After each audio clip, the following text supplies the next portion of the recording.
আসসালামু আলাইকুম বন্ধুরা, আপনারা সকলে কেমন আছেন? আশা করি ভালোই আছেন। তো আপনাদের সবাইকে স্বাগত আমার চ্যানেলের পক্ষ থেকে। তো আমি আবারও আজকে নতুন একটি ভিডিও নিয়ে আপনাদের মাঝে হাজির হয়ে গেলাম। তো আজকের ভিডিওটি সকাল থেকে শুরু করলাম। তো দেখুন, আজকে সকালের ওয়েদারটা অনেক সুন্দর। আর এখানে দেখুন, ধুন্দুল গাছে ধুন্দুল ফুল ফুটেছে। আর এই ধুন্দুল গাছগুলি আপনাদের ভাইয়া নিজ হাতে রোপণ করেছে। তো ধুন্দুল গাছে এত সুন্দর লাগতেছিল ফুলগুলি, বলার বাইরে। তো আমি ছাদের উপরে এসে সকালবেলা এত সুন্দর দৃশ্য দেখে একটু ভিডিও করে নিয়ে আসলাম আপনাদের সাথে শেয়ার করার জন্য। তো আপনারা পুরো ভিডিওটি দেখতে থাকুন, আমার সাথেই থাকুন। আর অবশ্যই আমার ভিডিওতে একটি লাইক দিয়ে ভিডিওটি দেখা শুরু করবেন। আপনাদের একটা লাইক পেলে আমার মনটা খুব খুশি হয়ে যায় এবং ভিডিও করার আগ্রহটা বেড়ে যায়। এবং ভিডিওতে লাইক কমেন্ট করলে চ্যানেলের রিচ বেড়ে যায়। তো সকালের ওয়েদারটা আমার কাছে আজকে খুবই ভালো লেগেছে। আর আপনাদের কাছে কেমন লেগেছে অবশ্যই কমেন্ট বক্সে কমেন্ট করবেন। তো বাংলাদেশে এই বছর প্রচণ্ড গরম গেল। তো আজকে একটু ঠান্ডা ঠান্ডা ওয়েদার। গরমের জন্য অস্থির হয়ে গিয়েছিলাম। কোনো কিছুই ভালো লাগছিল না, এত গরমের তাপ। 42°C গরমের তাপ। তো আল্লাহ রহমতে কিছুদিন যাবৎ গরমটা কমেছে। তো দেখুন, এখানে আমি কলা নিয়েছি।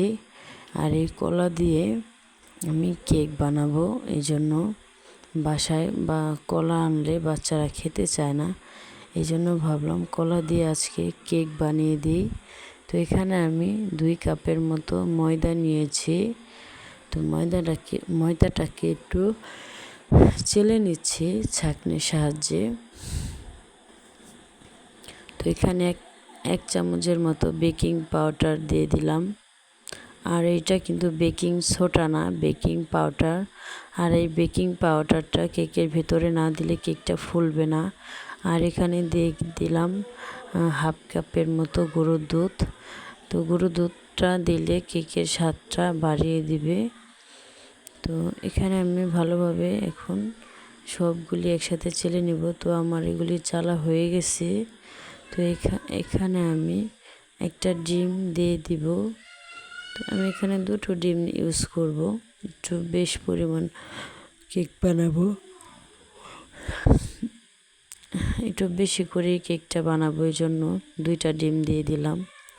তো এখানে আমি এখন একটু ভ্যানিলা দিয়ে দিব। যেহেতু ডিম ইউজ করেছি, আর ডিমের ভিতরে যদি ভ্যানিলা না দেওয়া হয় তাহলে ডিমের একটা গন্ধ থেকে যায়। এই জন্য আমি ভ্যানিলা এসেন্স দিয়ে দিলাম ঘ্রাণের জন্য। তো এখানে এখন আমি চিনি দিয়ে দিব 1 কাপের মতো। আপনারা আপনাদের স্বাদ মতো দিবেন। আপনারা যদি একটু মিষ্টি বেশি খান সেক্ষেত্রে চিনিটা একটু বেশি দিবেন, আর যদি মিষ্টি কম খান তাহলে চিনিটা কম দিবেন। এখানে সামান্য পরিমাণ লবণ দিয়ে দিলাম।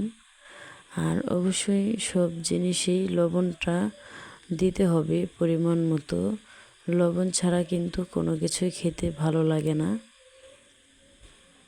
তো এখন আমি একটি স্যান্ডউইচের মাধ্যমে ব্যাটারটা ভালোভাবে গুলিয়ে নিব, আস্তে আস্তে গুলিয়ে নিব।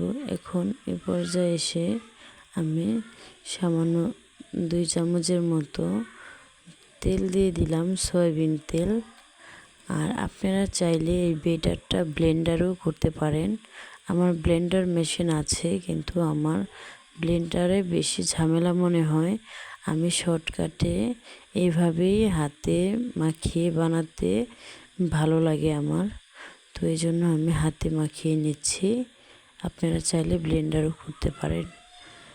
তো এটাকে এখন আমি করার পরে এখন আমি যেই পাত্রের ভেতরে কেকটা বানাবো সেই পাত্রটা রেডি করে নিচ্ছি। এখানে সামান্য পরিমাণ সয়াবিন তেল দিয়ে পাত্রটাকে ভালোভাবে মাখিয়ে নিতে হবে। এরপরে এটার মাপ করে আমি কাগজ কেটে নিয়েছি। তো সেই কাগজটা এখন হাঁড়িতে লাগিয়ে দেব। এরপরে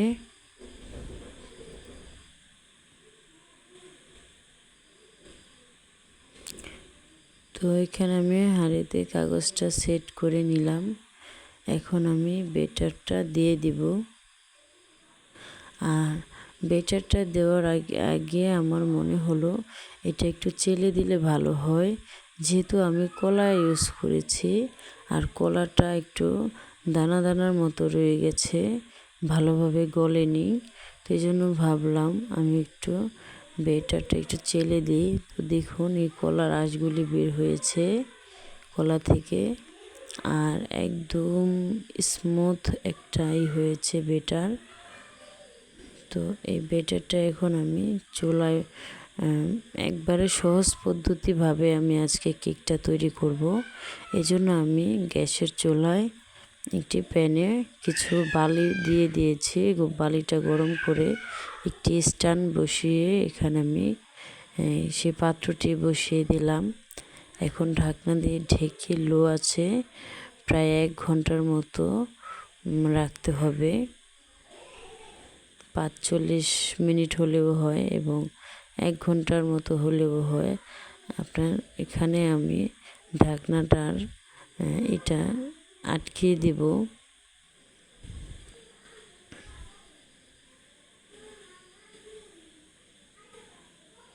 তো চুলাটা আমি একদম লো আঁচ করে দেব।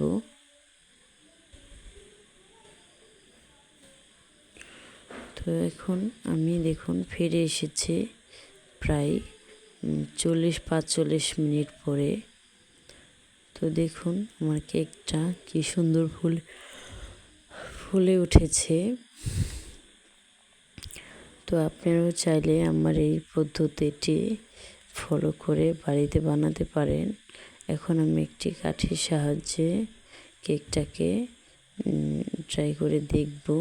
তো আমার কাছে মনে হলো আরেকটু রাখা দরকার। তো আমি আবারও কিছুক্ষণ পর ফিরে আসলাম দেখার জন্য। তো আমার কাছে মনে হলো যে এখন একটু পারফেক্ট আছে।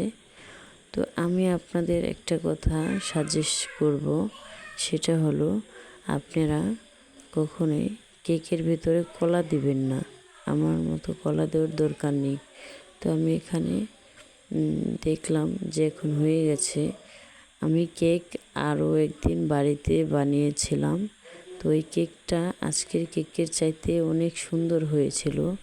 আজকের কেকটা বেশি একটা ভালো হয়নি, কারণ কেকটা না দিলে কেকের ভিতরে কলাটা না দিলেই ভালো হতো। তবে আমার কিন্তু পুরাটাই খাওয়া হয়ে গিয়েছে। গরম গরম অবস্থায় আমার ছেলে মেয়ে সবাই কাড়াকাড়ি করে খেয়ে ফেলেছে। তো এখানে আমি মসুর ডাল নিয়েছি রান্না করার জন্য। তো এখানে আমি ডালটাকে ভিজিয়ে রাখবো 30 মিনিটের মতো। আমি যেহেতু মুক্ত কলের পানি দিয়ে ডালটা রান্না করি, এজন্য ডালটা আগে থেকে কিছুক্ষণ ভিজিয়ে রেখে এরপরে রান্না করি। তো এখানে দেখুন ডালটা ভিজিয়ে রাখার পরে এরকম হয়েছে, একটু ফুলে ফুলে উঠেছে। তো এখন আমি ডালটাকে 2 থেকে 3টি ধুয়ে নেব 2-3 বার। তো এই পর্যায়ে আমি এখন চুলায় একটি প্যান বসিয়ে দিয়েছি, আর এখানে আমি অল্প পানি দিয়ে নিয়েছি। তো এখানে আমি ধুয়ে পরিষ্কার করে রাখা ডালটা এখন দিয়ে দিব। তো অল্প পানি দিয়ে ডালটাকে আমি আগে সিদ্ধ করে নেব, আর সিদ্ধ করা হয়ে এলে এরপরে আমি এটাকে পাটায় বেটে নেব। আপনারা চাইলে ব্লেন্ডারও ব্লেন্ড করতে পারেন। তো আমি এখানে পেঁয়াজ কুচি, মরিচ কুচি দিয়ে দিলাম। তো এখন আমি আদা বাটা দিয়ে দিব। আর আমি আদা রসুনটাকে একসাথে পেস্ট করে রাখি। তো এটা আমি এখন ডালের ভিতরে দিয়ে দিব। তো এখানে আমি লবণ দিয়ে দিলাম।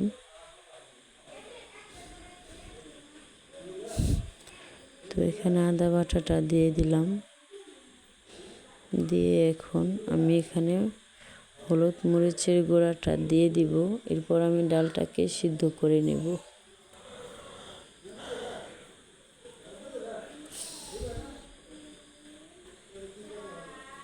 আর যেহেতু ডাল, এখানে অল্প মশলা দিলেই হয়ে যায়, বেশি মশলার প্রয়োজন নেই।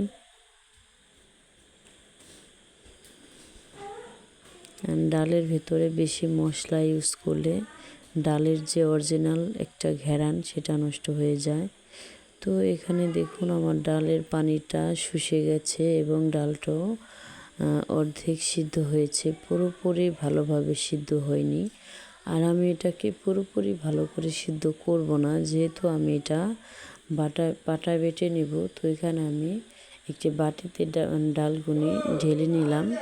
তো ডালটা ঠান্ডা করে এখন আমি শিলপাটা থেকে ডালটা বেটে এনেছি। তো দেখুন এখন আমি একটি ফ্রাই প্যানে পানি নিয়ে নিয়েছি। আর এই পানিটা হলো নর্মাল ঠান্ডা পানি, গরম পানিতে দেওয়া যাবে না। ঠান্ডা পানিতে এই মিশ্রণটি ভালোভাবে মিশিয়ে নিতে হবে।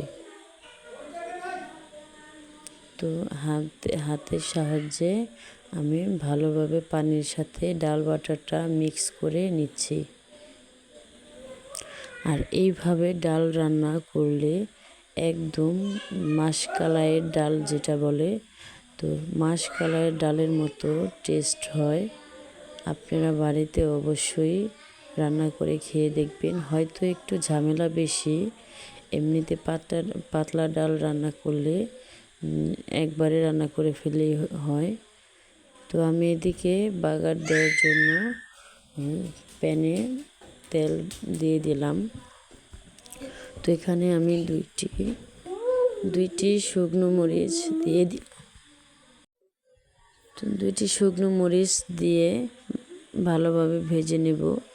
এরপরে এখানে আমি পেঁয়াজ কুচি, রসুন কুচি দিয়ে দিব। তো পেঁয়াজ কুচি, রসুন কুচিটি হালকা ভাজা ভাজা হইলে আমি গোটা জিরার গুঁড়ো দিয়ে দিব, গোটা জিরে দিয়ে দিব।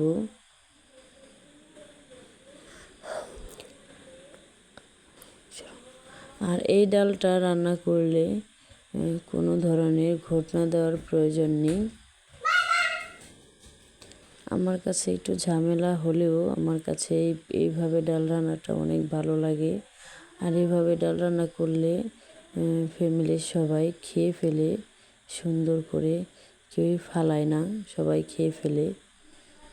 আর ডালটা একদম ঘন হয়ে যায় মাসকলাইয়ের মতো, এই জন্য ডালটা সবাই পছন্দ করে। দেখুন আমার ডালটা এদিকে বলক উঠে গেছে, আর ওদিকে অন্য প্যানে আমি বাগারের সব জিনিস তৈরি করে নিয়েছি। তো এখন আমি বাগারটা দিয়ে দিব।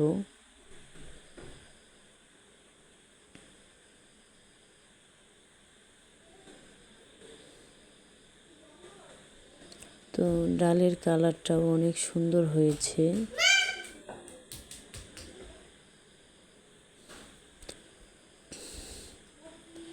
তো আমাদের ঘরে সপ্তাহে 2 থেকে 3 দিন পাতলা ডাল রান্না করতে হয়।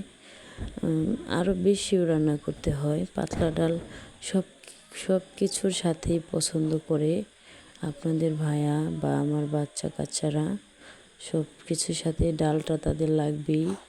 মাংস রান্না করলেও ডাল খাবে, পাতলা ডাল, গুঁড়া মাছ, তারপরে শাক সবজি ভাজি করলেও তার সাথেও পাতলা ডালটা তাদের লাগবেই।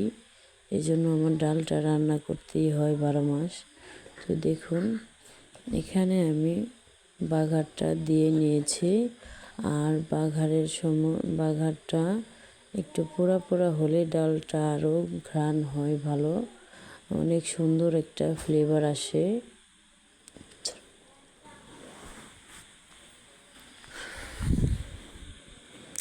তো বন্ধুরা, আমার আজকে ডাল রান্নাটা কেমন হয়েছে অবশ্যই কমেন্ট বক্সে কমেন্ট করবেন।